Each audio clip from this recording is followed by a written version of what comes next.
नमस्कार प्यारे विद्यार्थियों। लास्ट वीडियो में अपने गॉस के अनुप्रयोगों में दूसरा अनुप्रयोग वो अपन ने पढ़ लिया था, जिसमें अपन ने पढ़ा था कि अपरिमित समरूप आवेशित अचालक परत के कारण विद्युत क्षेत्र की तीव्रता। पहला अनुप्रयोग अपन ने पढ़ा था समरूप आवेशित अनंत लंबाई के तार के कारण विद्युत क्षेत्र की तीव्रता।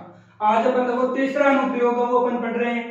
तीसरा अनुप्रयोग वो अपन पास क्या है, देखो समरूप आवेशित गॉस के अनुप्रयोगों की बात अपन चल रही है। तो तीसरा अनुप्रयोग है समरूप आवेशित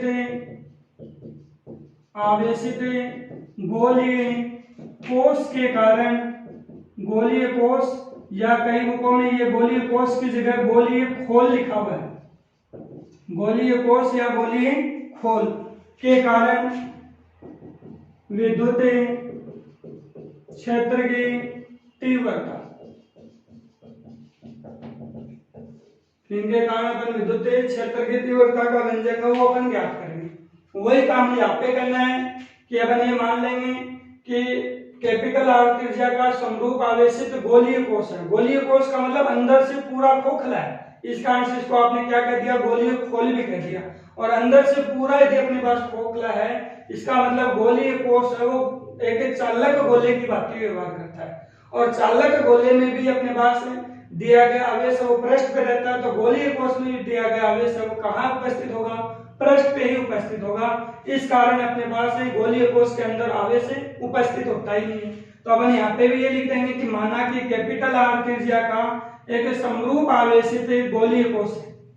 कैपिटल आर त्रिज्या का एक समरूप आवेशित अपने पास गोलीय कोश है, जिसके पृष्ठ के ऊपर क्यू आवेश है वो क्या है, समान रूप से वितरित है। जिसके पृष्ठ के ऊपर क्यू समेशन क्यू आवेश है, या मैं कह दूं कैपिटल क्यू आवेश है, वो समान रूप से वितरित है। समेशन क्यू की वैल्यू कितनी लिख दी अपन ने, क्यू लिख दिया है। और याद रखना है कि अंदर आवेश का मान है वो 0 है, जिस कारण विद्युत क्षेत्र की तीव्रता का मान कितना होता है, 0 होगा। यदि गोलीय कोश के अंदर अपन विद्युत क्षेत्र की तीव्रता जब ज्ञात करेंगे तो एक ही पॉइंट लिखना है कि क्यू का मान अपने पास 0 होने के कारण गोलीय कोश के अंदर विद्युत क्षेत्र की तीव्रता का मान भी क्या होता है, 0 होता है। अब अपन देखो यहाँ पे कह रहे हैं कि गोलीय कोश के केंद्र O से स्मॉल r दूरी पर स्थित कोई बिंदु क्या है, P है, जिसके ऊपर अपन क्या करना चाहते हैं, विद्युत क्षेत्र की तीव्रता का मान वो ज्ञात करना चाह रहे हैं। जिसके लिए अपन क्या करना चाह रहे हैं, विद्युत क्षेत्र की तीव्रता का मान वो ज्ञात करना चाह रहे हैं। अब देखो ये P बिंदु मैंने यहाँ पे लिया, तो क्या मैं P बिंदु यहाँ पे नहीं ले सकता क्या, या मैं क्या ये P बिंदु यहाँ पे नहीं ले सकता क्या, या मैं कह दूं कि ये P बिंदु यहाँ पे नहीं ले सकता क्या। तो जब अपन P बिंदु को अपने ऊपर डिपेंड करता है कि P बिंदु आप कहाँ पे ले रहे हैं। क्यों अपने पास एक P पॉइंट में अलग अलग क्यों ले रहा हूँ कि कहीं भी अपनी इच्छा है कि अपन कहाँ पे ले रहे हैं, क्योंकि P बिंदु यहाँ पे क्या है, स्वैच्छिक अपने पास है कि अपनी इच्छा है कि अपन चाहे वहां पे लें। क्यों अपन, क्योंकि गॉस का नियम अपने को पता है कि तभी लागू होगा जब गॉस में अपने पास बंद पृष्ठ की अपन परिकल्पना करेंगे। तो P बिंदु के ऊपर अपने जब विद्युत क्षेत्र की तीव्रता का मान है वो अपन ज्ञात करना चाह रहे हैं, तो इसके चारों ओर अपन क्या करेंगे, एक गोलाकार गॉसीय पृष्ठ की परिकल्पना करेंगे। और गोलाकार गॉसीय पृष्ठ की जब अपन परिकल्पना करेंगे ना, तो इसके प्रत्येक बिंदु के ऊपर विद्युत क्षेत्र की तीव्रता का परिमाण तो क्या होगा, समान होगा, परंतु दिशा क्या होगी, भिन्न भिन्न होगी। और वो भिन्न भिन्न दिशा क्या होगी, गॉसीय पृष्ठ की त्रिज्या के अनुदिश होगी। तो ये गॉसीय पृष्ठ की त्रिज्या है या नहीं है, ये गॉसीय पृष्ठ की त्रिज्या है या नहीं है, ये गॉसीय पृष्ठ की त्रिज्या है या नहीं है, ये गॉसीय पृष्ठ की त्रिज्या होगी। तो इसका मतलब है विद्युत क्षेत्र की तीव्रता का परिमाण तो गॉसीय पृष्ठ के प्रत्येक बिंदु पे समान है, दिशा क्या होगी, गॉसीय पृष्ठ की त्रिज्या के अनुदिश होगी। तो इसका मतलब यहाँ पे आप जब भी विद्युत क्षेत्र की दिशा लिखेंगे, गोलीय कोश के कारण विद्युत क्षेत्र की तीव्रता की दिशा, और तीव्रता की दिशा लिखोगे तो आप क्या कहोगे, गॉसीय पृष्ठ की त्रिज्या के अनुदिश होती है, त्रिज्या के अनुदिश होती है। और ये गॉसीय पृष्ठ की त्रिज्या के अनुदिश होती है, तो ये अपन बता सकते हैं, ठीक है ना। अब देखो कि गॉसीय पृष्ठ की त्रिज्या के अनुदिश विद्युत क्षेत्र की तीव्रता की दिशा भी है। अब अपन यहाँ पे देखो अलग अलग पॉइंटों की बात करते हैं कि जब P बिंदु विद्युत क्षेत्र की तीव्रता का परिमाण ज्ञात करते हैं, तो पहली स्थिति अपन यदि ज्ञात करेंगे ना, तो वो कह देंगे जब P बिंदु गोलीय कोश के बाहर स्थित है, गोलीय कोश के बाहर स्थित है, तो इसका मतलब ये हो गया small R greater than capital R. Small R का मान बढ़ा। देखो ये कह रहे कि कैपिटल आर त्रिज्या का, अब ये कह रहे हैं कि गोलीय कोश है जिसमें दिया गया आवेश इसके पृष्ठ के ऊपर समान रूप से वितरित है। यही है क्या? ये अपन क्यू आवेश कह रहे हैं, समेशन क्यू की वैल्यू भी मैंने क्यू कही है। ये अपने पास ओ बिंदु हो गया। अब अपन यहाँ पे देखो जो कहना चाह रहे हैं वो स्थिति देखो अपने पास ओ से स्मॉल आर दूरी पर कोई बिंदु क्या हो गया पी। यहाँ पे अपन क्या करना चाहते हैं विद्युत क्षेत्र की तीव्रता। तो यहाँ पी बिंदु देखो गोलीय कोश के बाहर स्थित है या नहीं है? पी बिंदु गोलीय कोश के बाहर यहाँ पे स्थित है भी। तो पी बिंदु गोलीय कोश के बाहर स्थित है और अपने को यहाँ पे क्या करना है, गाउस के नियम से अपन गाउस के नियम का उपयोग करना है। तो गाउस का नियम तो कब लागू होगा? जब पृष्ठ वो कैसा होना चाहिए, बंद होना चाहिए। तो बंद होगा तो अपन इसके चारों ओर क्या करेंगे, गोलाकार गाउसीय पृष्ठ की परिकल्पना कर देंगे। गोलाकार अपन क्या कर देंगे, गाउसीय पृष्ठ की परिकल्पना है वो अपन यहाँ पे कर लेंगे। तो गोलाकार गाउसीय पृष्ठ की अपन यदि परिकल्पना यहाँ पे करते हैं तो देखो अपने पास क्या होगा कि ये हो गया। अब अपन गोलाकार गाउसीय पृष्ठ अपने को नहीं पता कि आर का मान कितना है, तो यहाँ पर यहाँ पे क्या करते हैं, अल्पांश मान देते हैं। अल्पांश मानेंगे तो अल्पांश को देखो यूं रखा है, इस टाइप से अपन ने रखा है। और ये अपने पास यदि अपन कहें तो तल के लंबवत अपने पास किसकी दिशा होगी, विद्युत क्षेत्र जो क्षेत्रफल अल्पांश की दिशा होगी, तल के लंबवत क्षेत्रफल अल्पांश की दिशा होगी। तो ये दिशा किसकी, डीएस की। और ये अपने पास क्या है, गाउसीय पृष्ठ की त्रिज्या नहीं है क्या? ये गाउसीय पृष्ठ की त्रिज्या स्मॉल आर ही तो है और गाउसीय पृष्ठ की त्रिज्या के अनुदिश किसकी दिशा है, ई की दिशा। तो ई और डीएस के बीच में बना कोण कितना हो गया, यहाँ ई एवं डीएस के बीच बना कोण कितना हो गया, 0 डिग्री हो गया क्या? ठीक है क्या? अब देखो गाउस का नियम यदि मैं लगाता हूं तो यहाँ पे क्या होगा, गाउस का नियम यदि देखो मैं कहता हूं तो देखो फाई बराबर समेशन क्यू अपॉन में एप्सिलॉन 0। समेशन क्यू की वैल्यू मैंने क्यू कही है तो ये हो गया, ये तो गाउस का नियम हो गया। अल्पांश के लिए अपन यदि कहते हैं तो संपूर्ण पृष्ठ से संबद्ध विद्युत फ्लक्स क्या होता है, समाकलन ऑफ ई डॉट डीएस। ये भी फाई है ये भी फाई है, दोनों को बराबर कर दो। दोनों की लेफ्ट हैंड साइड बराबर है, राइट हैंड साइड भी आप क्या कर दो, बराबर कर देंगे। अब यहाँ पे देखो पी बिंदु कहाँ स्थित है, बंद पृष्ठ के बाहर स्थित है। तो ई की जगह अपने पास क्या काम में लोगे, ई की जगह ई आउट काम में ले लो। बाहर की ओर स्थित है ना, इस कारण से अपन ई आउट काम में लेंगे। तो ई आउट काम में लेंगे तो यहाँ अपने को पता है। और एक बात और देख लो, डॉट जब भी हटाओगे तो क्या आएगा, मैग्नीट्यूड आएगा। तो देखो ए डॉट बी तो क्या आएगा, ए का मैग्नीट्यूड बी का मैग्नीट्यूड और इनके बीच में अपने पास है जितना एंगल बना है वो अपने पास कोस थीटा। तो यहाँ अपन डॉट हटाएंगे तो ये क्या हो जाएगा, देखो ये ई की जगह अपन ई आउट लिख लेता हूँ पहले मैं, फिर डॉट हो गया, फिर डीएस हो गया, क्यू अपॉन में एप्सिलॉन 0। अब देखना देखो यहाँ मैं यदि डॉट हटाऊंगा तो क्या आएगा, ई डॉट ई आउट का मैग्नीट्यूड डीएस का मैग्नीट्यूड कोस ऑफ थीटा और ये क्यू अपॉन में एप्सिलॉन 0। और ई और डीएस के बीच में बना हुआ कोण यहाँ पे देखना कितना है, 0 डिग्री है। तो यहाँ पर थीटा की वैल्यू कितनी लगा देंगे, 0 अपन लगाएंगे। तो 0 अपन यदि लगा रहे हैं तो देखो अपने पास क्या होगा, अभी 0 अपन यदि यहाँ पे कह रहे हैं तो देखो अपने पास क्या होगा इनके बीच में। तो ये हुआ क्या, इंटीग्रल ई आउट हो गया, डॉट डीएस हो गया, कोस ऑफ 0 डिग्री होगी और ये क्यू अपॉन में एप्सिलॉन 0। और 0 का मान कितना, 1 हो गया क्या? तो ये कितना हो गया, ई आउट हो गया और ये डीएस हो गया। और 0 का मान 1 हो गया, ये क्यू अपॉन में एप्सिलॉन 0। ये कितना हो गया, ई आउट हो गया क्या, और ये कितना हो गया डीएस, ये क्यू अपॉन में एप्सिलॉन 0। आपने वो बताया गाउसीय पृष्ठ के प्रत्येक बिंदु पे विद्युत क्षेत्र की तीव्रता का मान क्या होता है, एक समान होता है। तो ई आउट को अपन इस समाकलन के बाहर निकाल दो, इसका मान क्या होगा, नियत होगा और ये बंद पृष्ठ डीएस, ये हुआ क्या। अब देखो ये अपने पास जो मान बता रहा है वो देखो कितना बता रहा है कि अपने पास है ये जो समाकलन है वो किसको रिप्रेजेंट कर रहा है, कि अपन ये कह देंगे जो समाकलन ऑफ डीएस की जो वैल्यू अपन कह रहे हैं, कि समाकलन ऑफ जो डीएस है वो अपन कह रहे हैं तो वो अपन ये कह देंगे कि गोलाकार गाउसीय पृष्ठ के संपूर्ण गोलाकार गाउसीय पृष्ठ के संपूर्ण पृष्ठीय क्षेत्रफल को व्यक्त करता है, पृष्ठीय क्षेत्रफल को व्यक्त करता है। ठीक है ना, संपूर्ण पृष्ठीय क्षेत्रफल को व्यक्त करता है। अब देखो गोले का संपूर्ण पृष्ठीय क्षेत्रफल होता है वो कितना होता है, गोले का जो पृष्ठीय क्षेत्रफल होगा वो अपने पास कितना होगा 4 पाई r स्क्वायर होता है, 4 पाई r स्क्वायर है। तो गोले अपन गाउसियन पृष्ठ की त्रिज्या कितनी है स्मॉल r, तो ये अपन ds की समाकलन और ds की जगह क्या कर दोगे 4 पाई r स्क्वायर कर देंगे। तो इस समाकलन की जगह अपने पास क्या होगा, तब अपन ये कह देंगे ई आउट है, और ये समाकलन की जगह हो गया 4 पाई r स्क्वायर, ये q अपॉन में एप्सिलॉन 0 हो गया। तो यहाँ पे ई आउट का मान कितना हो गया, q हो गया 4 पाई एप्सिलॉन 0 r स्क्वायर हो गया। इस पद को यहाँ पे मैंने अपॉन में ले आया, ठीक है ना।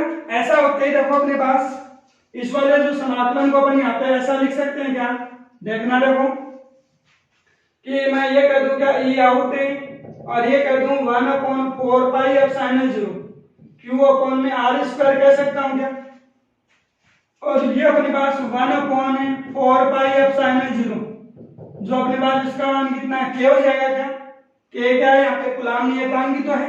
तो ये अपन कह देंगे ई आउट के बराबर क्या हो गया k q अपॉन में r स्क्वायर हो गया। तो ये अपने पास किसका मान हो गया, जब P बिंदु गोलीय कोश के बाहर स्थित है तो विद्युत क्षेत्र की तीव्रता ये होगी। और ये यहाँ पे अपन लोग ये भी कह सकते हैं क्या, यदि आवेश को नियत रखा जाए तो अपने पास k वैसे नियतांक है, तो ये हो गया क्या, तो ई आउट और r स्क्वायर के बीच में यदि अपन ग्राफ खींचेंगे तो वो ग्राफ कैसा होगा, वो ग्राफ वो इस टाइप का अपन ग्राफ बता सकते हैं। तो ई आउट और r स्क्वायर के बीच में जो ग्राफ अपन बता रहे हैं वो ग्राफ ये बता सकते हैं, ठीक है ना। तो ये अपन ग्राफ की बात अपन कहते हैं जब P बिंदु गोलीय कोश के बाहर स्थित है। अब दूसरी स्थिति देखो कि जब अपन ने P बिंदु को गोलीय कोश के बाहर स्थित किया है, अब मैं कह दूं कि जब P बिंदु गोलीय कोश की सतह पे स्थित होगा तो क्या होगा, देखो दूसरी स्थिति में मैं कह रहा हूं स्थिति है वो सेकंड, जब P बिंदु गोलीय कोश जब P बिंदु गोलीय कोश की सतह पे स्थित है, गोलीय कोश की सतह पर स्थित है, सतह पे स्थित है, इसका मतलब स्मॉल r बराबर क्या हो गया कैपिटल R हो गया भी, स्मॉल r के बराबर यहाँ पे अपन क्या हो गया कैपिटल R हो गया। देखो यही था क्या, कैपिटल R त्रिज्या का एक गोलीय कोश था के अंदर वो था, इसके पृष्ठ के ऊपर आवेश क्या होगा समान रूप से वितरित होगा, यही हुआ क्या। अब देखो मैं P बिंदु को भी यहाँ पे मान रहा हूँ, या मैं ये भी इसकी त्रिज्या कैपिटल R ही है यहाँ पे मान लेता, तो ये दूरी और ये दूरी अपने पास स्मॉल r के बराबर क्या हो गया कैपिटल R हो गया, ठीक है ना। P बिंदु गोलीय कोश की सतह पे स्थित है, अब सतह पे स्थित है फिर वही अल्पांश लो और फिर वही बात करें तो आप ये लिखो देखो जब P बिंदु गोलीय कोश के बाहर स्थित है तो विद्युत क्षेत्र की तीव्रता कितनी आई है अभी, ई आउट का मान मैंने लिखा है अभी कि q अपॉन में r स्क्वायर, यही लिखा है क्या, ई आउट का जो मान लिखा है वो मैंने कि q अपॉन में r स्क्वायर लिखा है। अब मैं ये कह रहा हूं कि P बिंदु गोलीय कोश की सतह पे स्थित होता तो देखो क्या होता है, इतना काम अपन लोग पहले कर चुके हैं तो अपन इसी में हम तो चेंजमेंट कर देते हैं। देखो यहाँ पे याद रखना है कि जब P बिंदु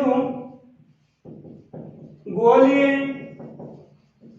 कोश की सतह पर स्थित होता है, P बिंदु गोलीय कोश की सतह पे स्थित होता है तो स्मॉल r की जगह तो क्या लगा दो कैपिटल R लगा दो, और ई आउट की जगह क्या लगा दो ई एस लगा दो। एस का मतलब यहाँ पे सरफेस से बात कर रहा हूँ, सरफेस की बात कर रहा हूँ, पृष्ठ के ऊपर कह रहा हूँ, ठीक है ना। तो सरफेस की बात कर रहा हूँ तो यहीं पे देखो ई आउट की जगह तो मैंने क्या लगा दिया ई एस, ये k था q था ये r स्क्वायर हो गया। अब यहाँ देखो कि कंडीशन तो आपके दिमाग में चलेगा सर स्मॉल r के बराबर कैपिटल R है, वो अपन केवल और केवल याद रखो कि कंडीशन है अपनी, यहाँ से देखो ई एस का मान कहीं स्मॉल r पे निर्भर करता है, ES का मान स्मॉल r पे निर्भर करता है कि आप यहाँ पे मत जाओगे कि ये तो अपन केवल क्या बता रहे हैं, केवल कंडीशन बता रहे हैं। कंडीशन के अकॉर्डिंग अपन कह रहे हैं कि ई आर जो r का मान है स्मॉल r वो कैपिटल R के बराबर है, ताकि अपन ने जो पीछे जो प्रोसेस किए वो नहीं करने पड़ेगा। तो वो कंडीशन अपन ने यहाँ पे लगा देंगे और मैं ये लिख दूंगा ES का मान स्मॉल r पर निर्भर नहीं करता। ये अपन विद्युत क्षेत्र की तीव्रता की बात है वो अपन बता सकते हैं। अब देखो, अब अपन ये कह रहे हैं कि जब P बिंदु गोलीय कोश के अंदर स्थित होता, तीसरी कंडीशन देखना कि जब P बिंदु गोलीय कोश के अंदर स्थित होता तो देखो क्या होता, जब P बिंदु गोलीय कोश के अंदर स्थित होता है, अंदर स्थित होगा तो कैपिटल R का मान बड़ा होगा इस बार स्मॉल r से, ठीक है ना। तो देखो अपने पास क्या कंडीशन बननी है, देखो कंडीशन देखना, ये अपना गोलीय कोश हो गया, दिया गया आवेश कहाँ उपस्थित होगा, केवल पृष्ठ पे, ये कैपिटल R हो गई, ये अपना P बिंदु हो गया स्मॉल r दूरी पे, ठीक है ना। तो अंदर स्थित हो गया क्या, अंदर ये मेरे को बताओ कि गोलीय कोश के अंदर आवेश है क्या, गोलीय कोश के अंदर तो आवेश होता ही नहीं, क्योंकि गोलीय कोश और गोलीय चालक जो गोला होता है उसको दिया गया आवेश कहाँ उपस्थित होता है, केवल और केवल उसके पृष्ठ पे उपस्थित होता है। तो उसके पृष्ठ पे उपस्थित होगा, इसका मतलब आप ये कहोगे कि पृष्ठ के ऊपर उपस्थित है, तो आप ये कहेंगे कि अंदर कोई आवेश नहीं है। तो आप ये लिख सकते हो कि गोलीय कोश के अंदर विद्युत आवेश का मान, गोलीय कोश के अंदर विद्युत आवेश का मान शून्य होता है, जिस कारण विद्युत क्षेत्र की तीव्रता का मान शून्य प्राप्त होता है। तो याद रखो Q बराबर 0 होने पर अपने पास E इन का मान क्या होगा, 0 होगा। अब कईयों के दिमाग में आ रहा सर ये E इन का मान 0 कैसे हो गया, तो देखो अपन ने बिंदु आवेश के कारण विद्युत क्षेत्र की तीव्रता ये नहीं निकाली थी क्या, Q अपॉन r²। अब जब मैं Q का मान 0 कह रहा हूं तो E का मान अपने आप ही क्या हो गया, 0 हो गया। तो ये गोलीय कोश के कारण तीनों कंडीशन हो जाएंगी कि विद्युत क्षेत्र की तीव्रता अपन कैसे ज्ञात करेंगे। अब देखो उसके बाद में ग्राफ और देख लेते हैं, कंबाइंड ग्राफ है वो अपन लोग कैसे ज्ञात करेंगे कि गोलीय कोश के कारण विद्युत क्षेत्र की तीव्रता का दूरी r के साथ इसका परिवर्तन का जो आरेख होता है वो कैसा होता है। देखो अगले कई बार पूछ लेते हैं ग्राफ में, तो वो ग्राफ देखना, गोलीय कोश के कारण विद्युत क्षेत्र की तीव्रता E का दूरी स्मॉल r के साथ परिवर्तन का आरेख। अब ये परिवर्तन का आरेख देखना अपन कैसे ज्ञात करेंगे, वो स्थिति देखो अपन जो परिवर्तन के आरेख वाली जो बात है वो अपन वो कह रहे हैं कि परिवर्तन का जो आरेख है वो अपन किस प्रकार से ज्ञात करेंगे। याद हो तो E आउट का मान यही आया था क्या, इसका मतलब है कंडीशन अपनी ये थी, इसका मतलब ये हुआ क्या, E आउट है वो दूरी स्मॉल r के वर्ग के विकर्ण बाकी होता है। पहली कंडीशन यही थी। दूसरी कंडीशन के लिए E सरफेस का मान ये था कि Q अपॉन में r², कंडीशन ये थी। इसका मतलब ES का मान यहाँ पे स्मॉल r पे निर्भर करता है क्या, नहीं करता। तो आप ये कहोगे ES का मान स्मॉल r पर निर्भर नहीं है। तीसरी कंडीशन देखो, E इन का मान अपने पास क्या था, 0। कंडीशन अपनी ये थी, क्यों था, Q बराबर 0 होने पर, और अपने पास E इन का मान क्या था, 0 था। यही कंडीशन थी। तो इसका मतलब देखो तीनों को मैं एक साथ ग्राफ में बना रहा हूं। ये R हो गई, इधर तो दूरी R की बात कर रहा हूं, r² कर लो चाहे r कर लो, ये E कर रहा हूं इधर, ठीक है ना। पहली कंडीशन में ये कह रहा हूं कि E का मान 0, E का जो मान है वो अपने पास क्या है, 0 है भी। तो E का मान 0 देखो कहाँ है, ई का मान 0, ये का तो इस लाइन पे ई का पूरा एक मान अपने पास क्या होता है 0, क्योंकि आपने तो 10वीं क्लास में ग्राफ बनाया होगा, ऐसा सा ग्राफ बनाते हैं x और y के बीच में, और आप ये कहते हैं इस रेखा के ऊपर y का मान 0 होता है, तो इस रेखा पे किसका मान 0 होता है, x का मान 0 होता है।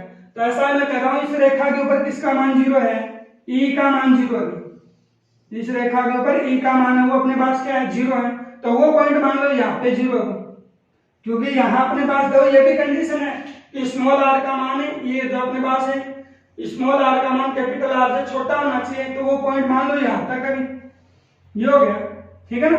और फिर इतना होने के बाद यहाँ अपन ये करें कि यहाँ तक वो कंडीशन ये हो गई, ठीक है, तो वो अपन ये कहते हैं इसका मान 0 हुआ, तो 0 हुआ वो पॉइंट अपने पास ये आ गया, ये ई इन वाला पॉइंट हो गया, यहां से लेकर यहां तक ई इन का मान है वो 0 कोई रिप्रेजेंट कर रहा है, ई इन बराबर 0, ठीक है।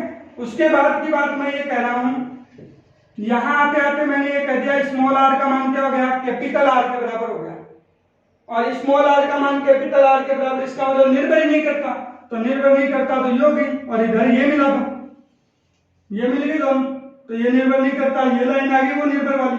और एक बात और याद रखना, गोलीय कोश की सतह के ऊपर विद्युत क्षेत्र की तीव्रता का मान अधिकतम होता है, गोलीय कोश की सतह के ऊपर विद्युत क्षेत्र की तीव्रता का मान अधिकतम होता है, और केंद्र पे या अंदर की बात कह दें कि गोलीय कोश के केंद्र या अंदर पर विद्युत क्षेत्र की तीव्रता का मान 0 होता है, ठीक है ना। सतह के ऊपर याद रखना कि अधिकतम होता है। फिर देखो ये विकर्मानुपाती वाला हो गया, चरघातांकी वक्र बनाना है, तो ये अपन चरघातांकी वक्र ये बनाना, तो इन तीनों का जो आलेख बनेगा वो एक साथ है, ये अपन बता सकते हैं, ठीक है ना। तो ये गाउस के नियम का तीसरा अनुप्रयोग है वो अपना कंप्लीट हो जाएगा, इसके साथ ही अपना चैप्टर नंबर जो फर्स्ट है वो कंप्लीट हो जाएगा, ठीक है ना। अब आपको जो करना है कि पहले चैप्टर को पूरे को एक साथ पढ़ना है, फिर जो जो आपके पास प्रॉब्लम आ रही है उन प्रॉब्लम को आप अपने व्हाट्सएप ग्रुप के ऊपर आप बता दें, ठीक है ना, ताकि उन प्रॉब्लम की आपको एक वीडियो लेक्चर और आपको जितनी भी प्रॉब्लम है वो उस वीडियो लेक्चर के द्वारा आप तक वापस से अपन बता दें, ठीक है ना। तो वो अपने पास जितनी भी अपनी प्रॉब्लम है वो आप व्हाट्सएप ग्रुप पे भेजना, यथासंभव आपके पास जितनी आपकी प्रॉब्लम आ रही है वो अगले वीडियो में आपको बता देंगे, ताकि फिर अपने बातों को अपन जब न्यूमेरिकल टाइप जो क्वेश्चन अपन करेंगे तो वो न्यूमेरिकल टाइप क्वेश्चन है वो और अपन कर लेंगे, ठीक है ना। जिनके अपने पास जिन बच्चों को पहले चैप्टर में कोई प्रॉब्लम नहीं है तो वो अपने जैसा अपने पहला चैप्टर कंप्लीट हुआ उसके बाद जितने जो न्यूमेरिकल रहते हैं वो आप एक बार करके देखना, जितने न्यूमेरिकल आपसे हो जाएं वो आप करना, और जो नहीं हो रहे हैं वो आप अपने व्हाट्सएप ग्रुप पे फिर से आप बता देना, ठीक है ना। इतना काम हो आपको करना है।